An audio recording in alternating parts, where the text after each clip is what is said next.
6 months later, Marcus stood in the same courtyard where the attack had occurred, but everything had changed.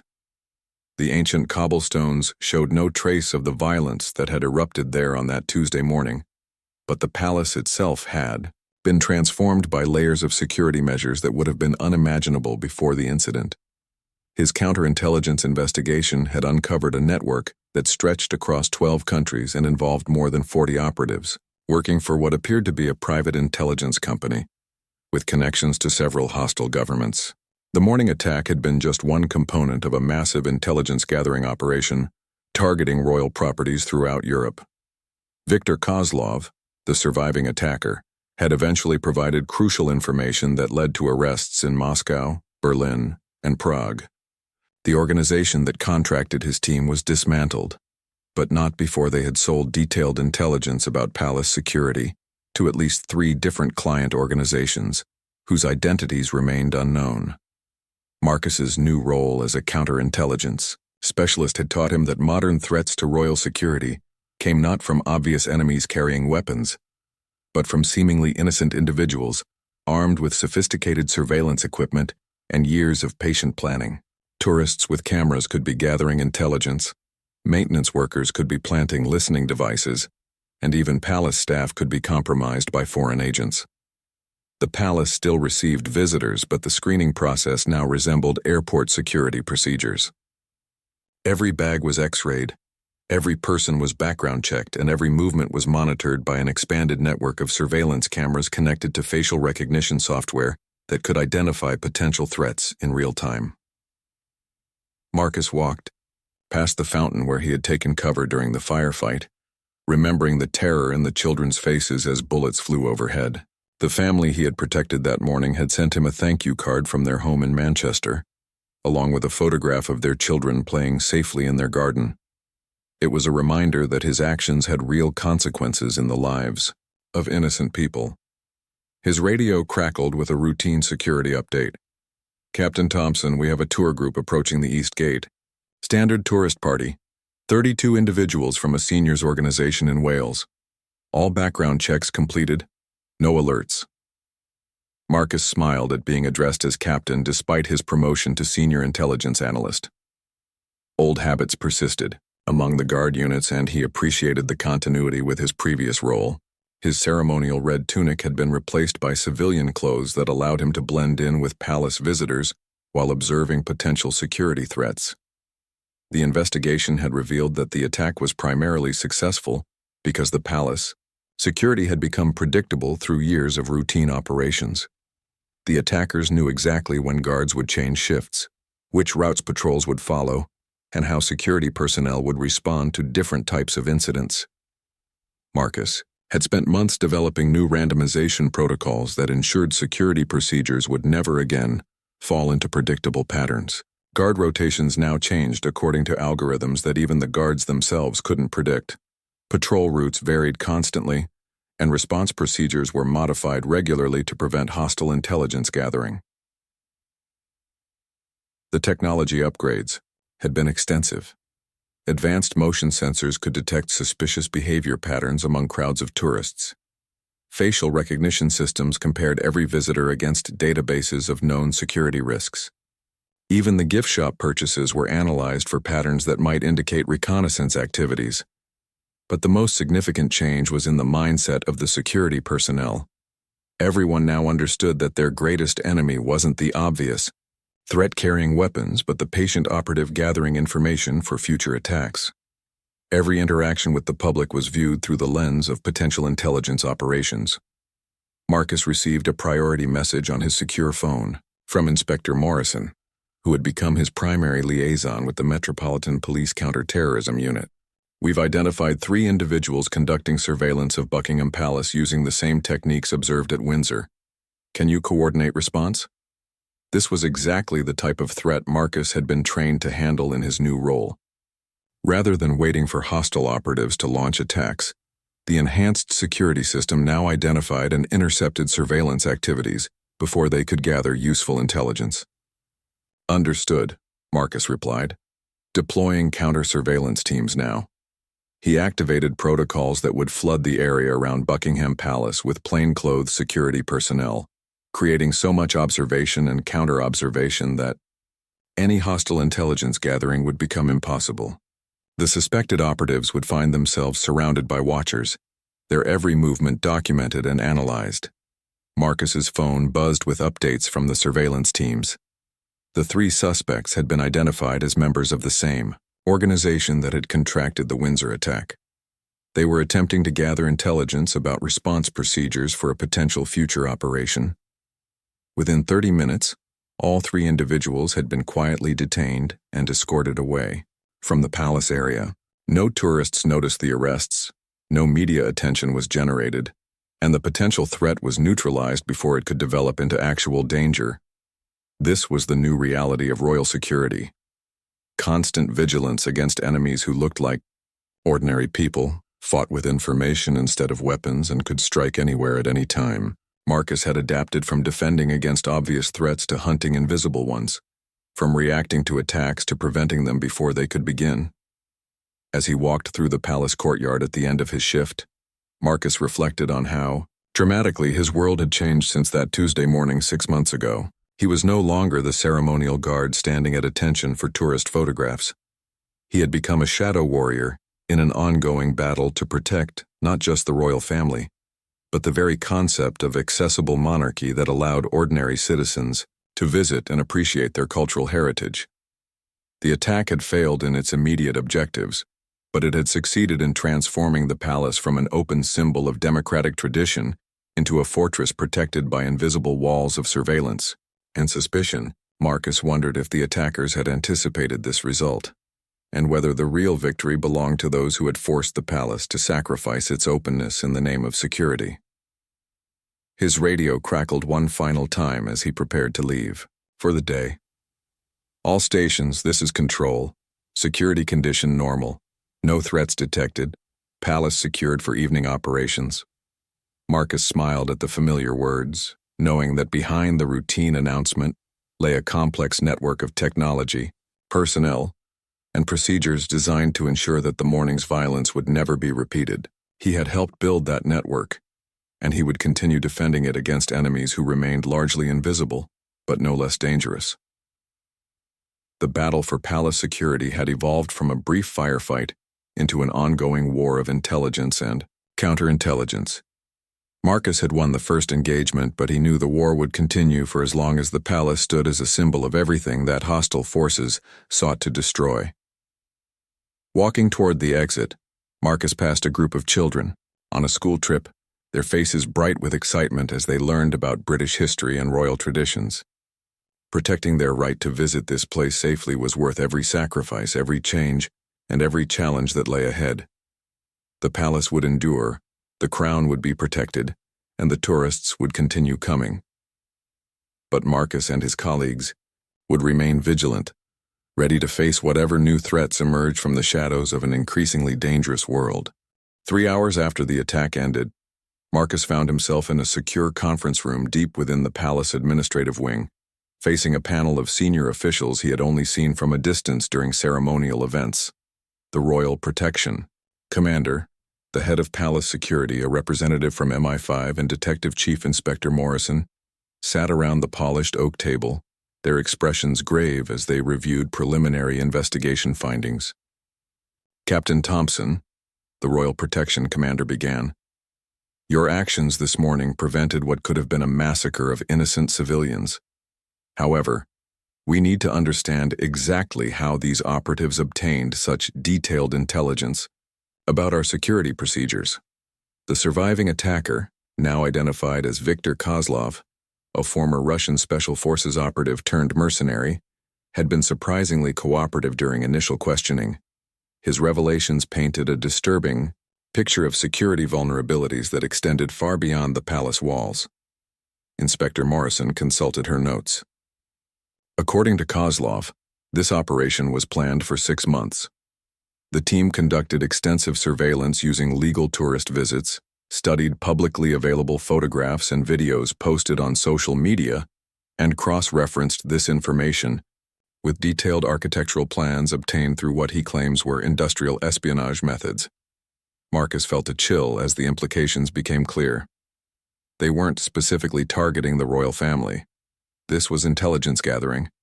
For future operations. Exactly, the MI5 representative confirmed. Kozlov admits his team was contracted by an unknown client to test palace security responses and document defensive capabilities. The actual assault was meant to trigger maximum security response so they could observe and record our rapid deployment procedures.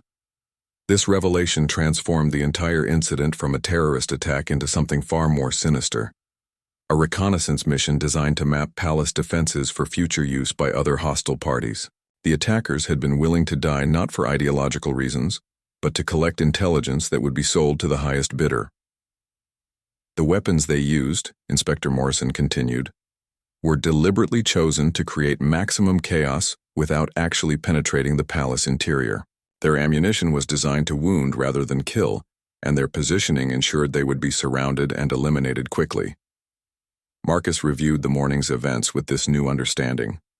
The coordinated timing, the strategic positions, the professional retreat toward prepared escape routes. Everything had been calculated to produce specific security responses that could be analyzed and exploited. How much did they learn? Marcus asked, though he dreaded the answer. The head of palace security grimaced. Too much. They documented our response times, team formations, communication protocols, and defensive positions. They identified key personnel, mapped camera coverage, and tested our crowd control procedures under combat conditions. The room fell silent as everyone contemplated the security implications. If this intelligence reached hostile governments, terrorist organizations, or criminal enterprises, future attacks could be planned with devastating precision. Marcus's radio suddenly crackled with an urgent message from the palace perimeter. Command, we have multiple suspicious vehicles approaching from different directions. They appear to be conducting coordinated surveillance of our external security measures. The MI5 representative immediately activated his secure phone. This could be the second phase of the operation. The morning attack may have been designed to force us into revealing our enhanced security protocols, so additional teams could document our heightened defensive posture. Marcus felt the familiar tingle of combat alertness returning to his system.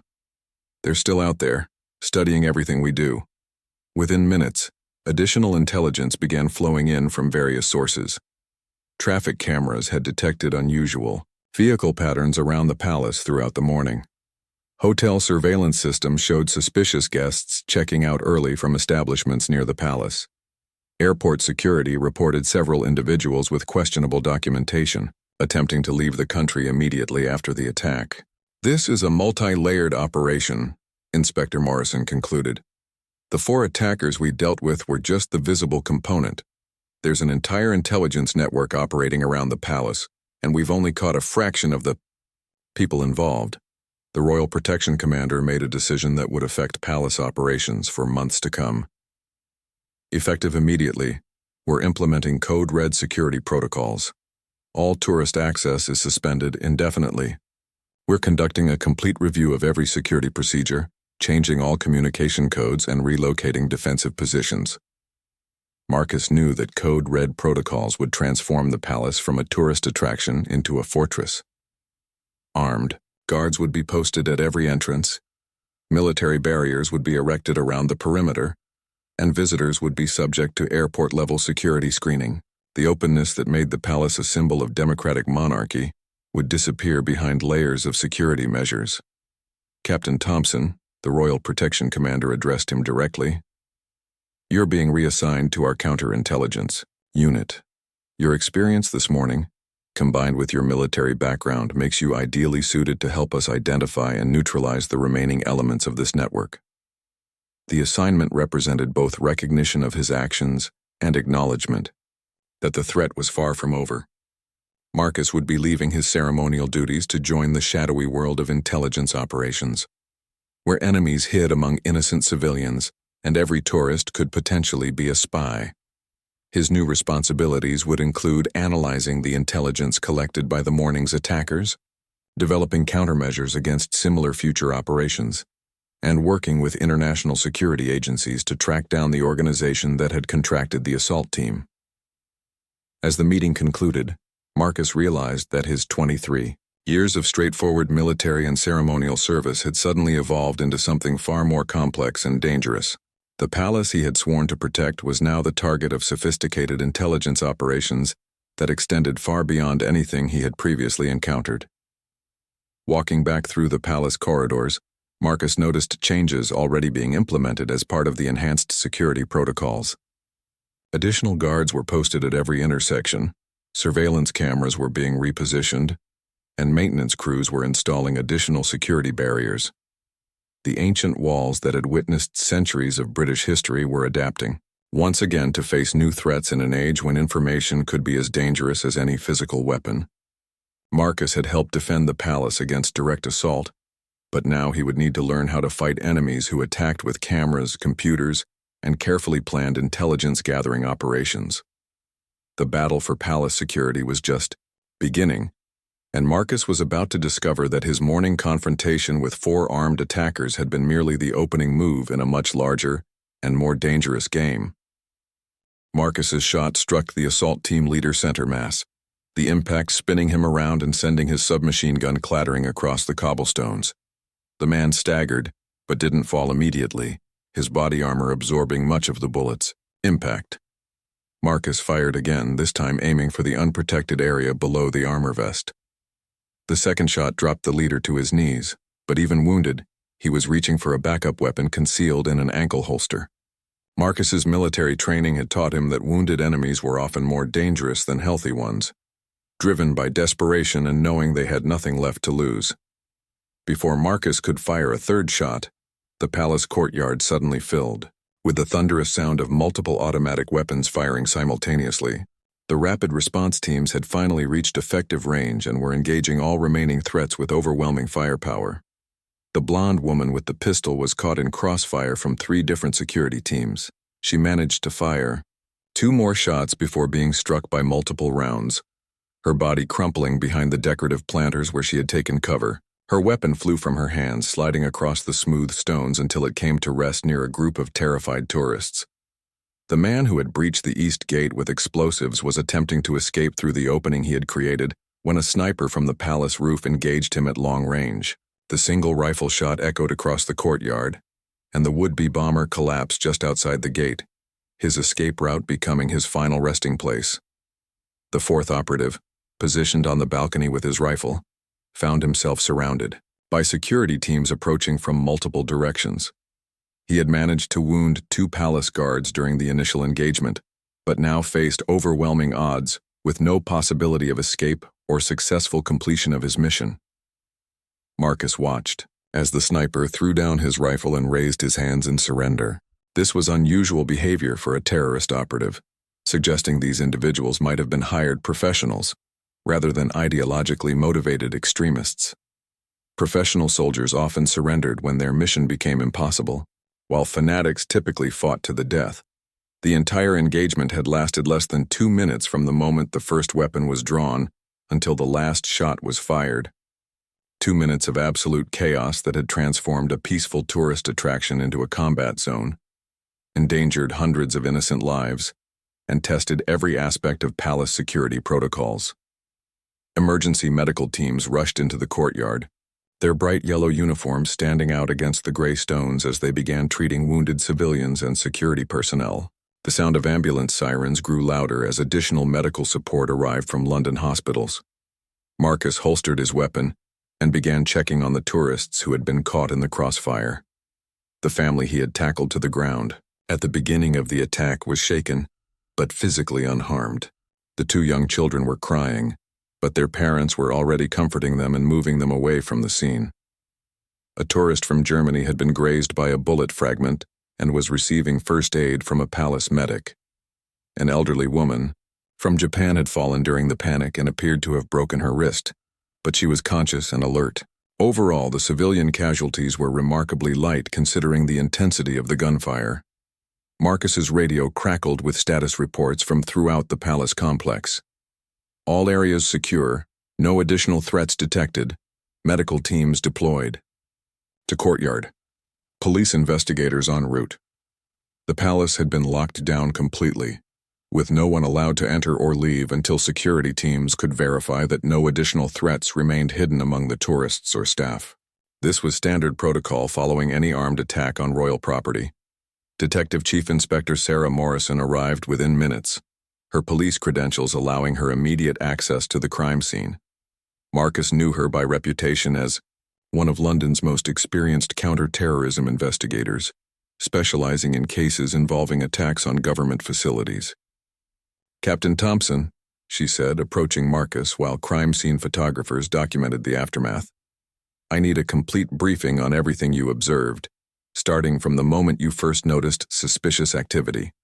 Marcus provided a detailed account of the morning's events, from his initial unease to the coordinated surveillance by the 4 operatives to the final confrontation in the courtyard. His military training had taught him to observe and remember details that might seem insignificant, but could prove crucial during investigation and prosecution.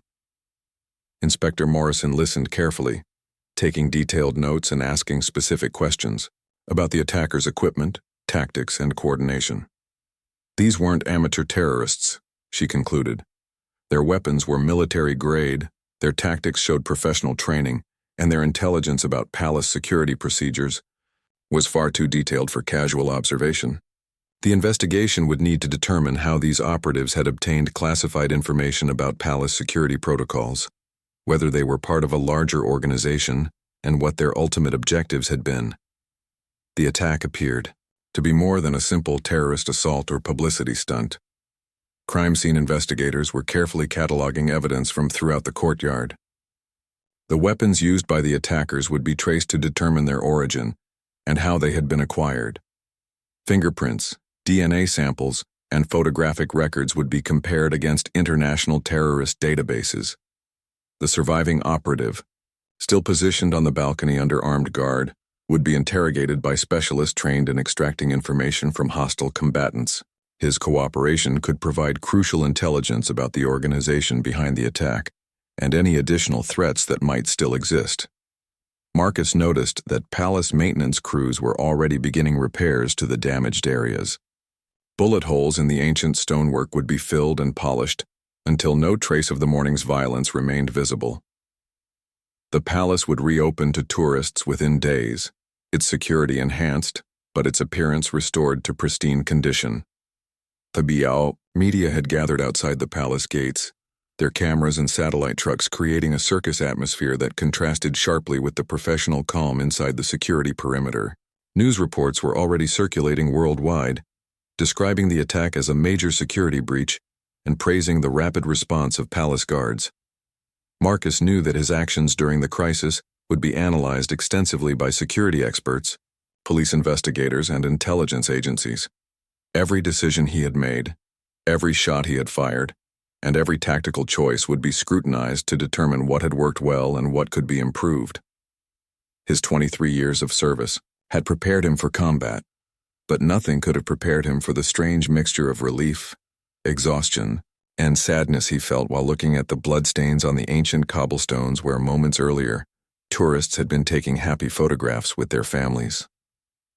The palace would survive this attack, as it had survived centuries of wars, revolutions, and threats. But Marcus knew that today had changed something fundamental about his relationship with this place he had sworn to protect. The dark-haired man's hand emerged from his jacket holding what Marcus immediately recognized as a compact submachine gun. The weapon was small enough to be concealed, but deadly enough to cause massive casualties in the crowded tourist area. Marcus's training kicked in instantly, his body moving before his conscious mind had finished processing the threat. "Gun! Everyone down!" Marcus shouted at the top of his lungs while simultaneously diving toward the nearest group of tourists, a family with 2 young children who were standing directly in the line of fire. The palace courtyard erupted into chaos, as hundreds of visitors suddenly realized they were in mortal danger. Screams filled the air as people dropped to the ground, ran in every direction, or froze in terror. Parents grabbed their children, elderly tourists stumbled and fell, and tour guides tried desperately to maintain control of their panicking groups. Marcus tackled the family to the ground, just as the first burst of gunfire erupted behind him. Bullets struck the cobblestones where the children had been standing seconds earlier, sending chips of ancient stone flying through the air. The distinctive crack of high-velocity rounds echoed off the palace walls, creating a terrifying symphony of violence in what should have been a peaceful tourist attraction. The blonde woman had withdrawn a pistol from her handbag and was firing systematically at the palace windows, targeting what she believed were sniper positions for counter-assault teams. Her shots were precise and professional, indicating extensive training in urban combat scenarios. The man who had been examining the east gate was now attempting to breach the security barrier using some kind of explosive device. Marcus could see him working frantically with what appeared to be shaped charges designed to blow the gate open and create an escape route for the assault team. The fourth operative, who had disappeared from view earlier, suddenly appeared on a balcony overlooking the courtyard.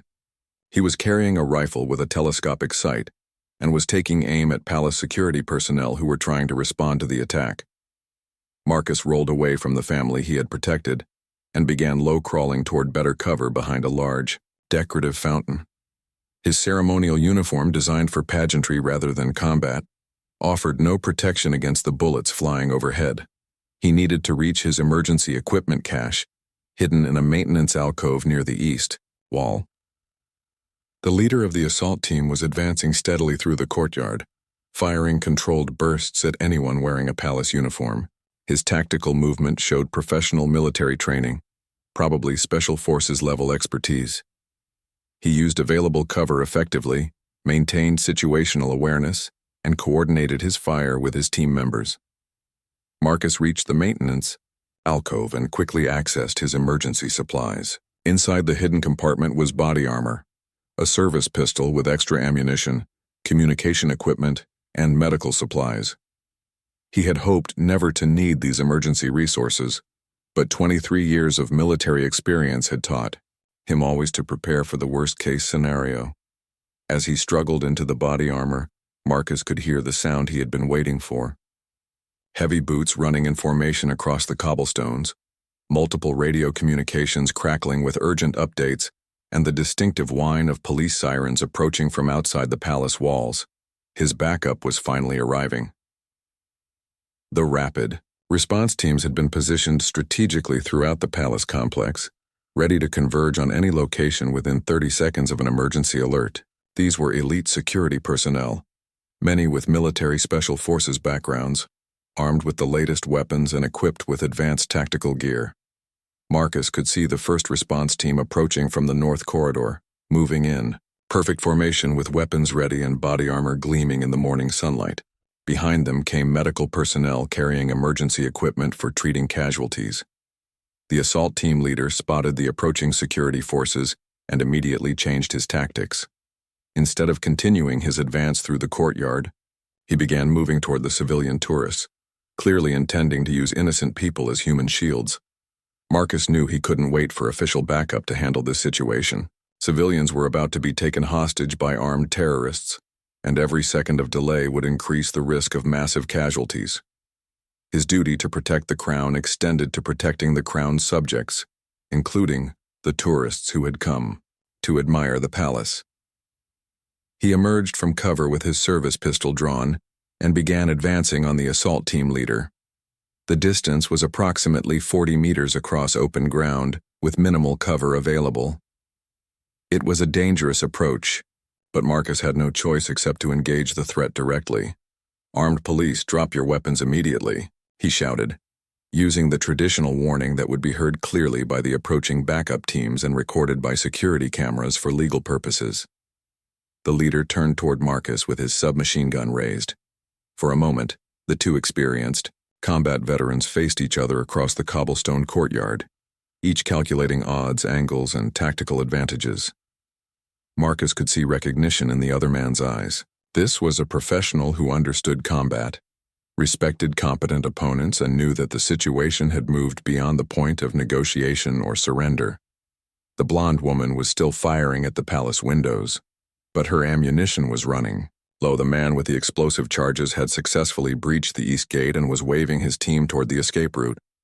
The sniper on the balcony was engaging the approaching security teams, forcing them to take cover and slowing their advance. Tourists were screaming and running in every direction. creating a confusing maze of innocent civilians mixed with armed combatants. Palace security personnel were trying to identify threats while avoiding harm to the hundreds of visitors caught in the crossfire. Marcus advanced steadily toward the team leader, his weapon trained on center mass, his finger on the trigger, ready to fire the instant his opponent made a hostile move. His years of training had prepared him for this exact moment, and his muscle memory guided his movements without conscious thought. The assault team leader suddenly smiled and raised his weapon toward a group of children who were huddled behind their parents near the main entrance. Marcus realized with horror that the man intended to massacre innocent families, unless the security forces allowed his team to escape. This was the moment when Marcus had to choose between his own safety and the lives of the people he had sworn to protect. There was no time to wait for backup, no opportunity for negotiation, and no chance for a peaceful resolution. Marcus squeezed the trigger. Marcus watched as the four suspects moved with calculated precision toward his position. The casual tourists surrounding him had no idea they were witnessing the opening moments of what could become a serious security incident. The blonde woman had positioned herself behind a group of elderly visitors, using them as human shields while maintaining visual contact with her team members. The leader in the navy jacket approached first, his hands visible but moving slowly toward his waistband. Marcus recognized the movement pattern immediately from his military training. This was the universal preparation gesture used by individuals about to draw concealed weapons or explosive devices. Without breaking his ceremonial stance, Marcus activated his emergency beacon, a small device hidden beneath his tunic that would instantly alert the palace control room to imminent danger. The signal would trigger immediate deployment of rapid response teams stationed throughout the palace complex. "Excuse me, guard," the dark-haired man said in a calm voice with a slight foreign accent. "I wonder if you could help us with directions to the Tower of London." This was clearly a diversionary tactic. Marcus had heard similar approaches countless times during his career. The request for innocent assistance was designed to force him to engage in conversation, lowering his guard, and creating opportunity for the other team members to move into attack positions. "The information booth near the main entrance can provide you with tourist maps and directions," Marcus replied formally, his eyes never leaving the man's face while his peripheral vision tracked the movements of the other three suspects. The woman had moved closer, now standing directly behind a family with young children. Her position would make it extremely difficult for palace security to engage her without risking civilian casualties. The two other men had split up, one moving toward the east gate while the other approached from Marcus's blind spot behind a large tour group. Marcus's radio earpiece crackled with urgent updates from the control room. "Captain Thompson, we have confirmation of additional hostile elements throughout the palace perimeter. This appears to be a coordinated multi-point assault. Rapid response teams are deploying now." The situation had escalated beyond a simple confrontation. Marcus was facing a sophisticated attack involving multiple teams, careful planning, and professional execution. These were not amateur protesters or attention-seeking individuals. They were trained operatives conducting a planned operation against royal security. The man in the navy jacket smiled coldly and reached into his jacket pocket. Marcus tensed, ready to spring into defensive action, but the man only withdrew a folded piece of paper.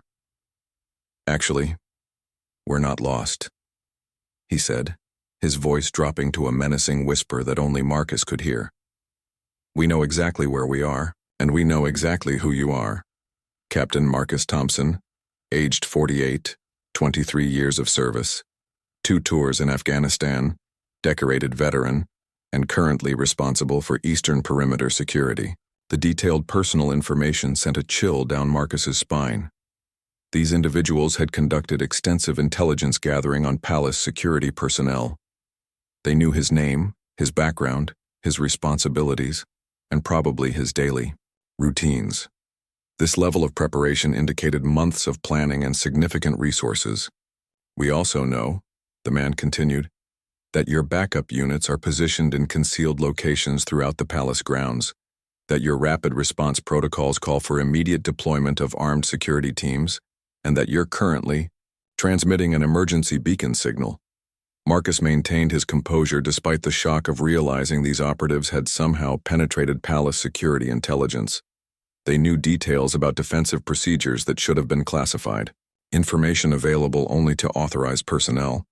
The blonde woman had moved even closer, now standing less than 10 meters away. She appeared to be photographing the palace architecture, but Marcus could see she was actually documenting guard positions and security camera locations. Her movements were too systematic, too purposeful for casual tourism. One of the other men had reached the east gate and was examining the locking mechanism with what appeared to be professional interest. Security cameras would be recording his activities, but if these operatives had access to classified information about palace procedures, they might also have knowledge about surveillance blind spots and camera positioning. The fourth suspect had disappeared entirely from Marcus's visual range, which meant he was either moving to a predetermined attack position or coordinating with additional team members positioned outside the immediate area. Marcus made a critical decision. Rather than waiting for the situation to develop further, he would force immediate action by these operatives, thereby triggering full security response while minimizing potential civilian casualties. "Sir, I'm going to have to ask you and your companions to step away from this area immediately," Marcus announced in his official capacity, his voice carrying the authority of his position while remaining loud enough for nearby tourists to hear. The announcement served multiple purposes. It formally identified the suspects as persons of interest, it alerted civilian tourists to potential danger, and it provided legal justification for immediate security intervention. The dark-haired man's expression changed instantly from fake politeness to cold hostility. "I'm afraid that's not going to happen, Captain Thompson. You see, we have a message to deliver to your employers, and we intend to deliver it personally." He gestured subtly to his companions, who immediately began moving into attack formation. The woman dropped her pretense of taking photographs and reached into her handbag. The man at the east gate abandoned his examination of the locking mechanism and started walking rapidly toward Marcus's position. Marcus could hear the distant sound of heavy boots moving quickly across cobblestones as rapid response teams approached from multiple directions. The backup units he had requested were converging on his location, but they were still at least 30 seconds away from effective intervention range. 30 seconds might as well be 30 minutes in a combat situation. Marcus knew that experienced operatives could accomplish their mission objectives and disappear into the crowd long before official backup arrived. His 23 years of military and security training had prepared him for exactly this type of scenario. The tourists around him were beginning to sense something was wrong. Children stopped laughing. Adults looked around nervously, and several families started moving away from the immediate area. However, the crowd density made rapid evacuation impossible, and innocent civilians remained at serious risk. The dark-haired leader reached into his jacket again, this time with clear, hostile intent. Marcus could see the outline of a weapon beneath the fabric and knew the moment for peaceful resolution had passed. Whatever these operatives intended to accomplish, they were about to begin their primary operation. Marcus prepared himself for combat while calculating his tactical options and praying that his backup would arrive before innocent people were hurt. The morning sun cast long shadows across the cobblestone courtyard of Windsor Palace as Captain Marcus Thompson adjusted his ceremonial red tunic for the third time. 23 years of service to the crown had taught him that routine was everything, but today felt different. The air carried an unusual tension that made his veteran instincts prickle with unease.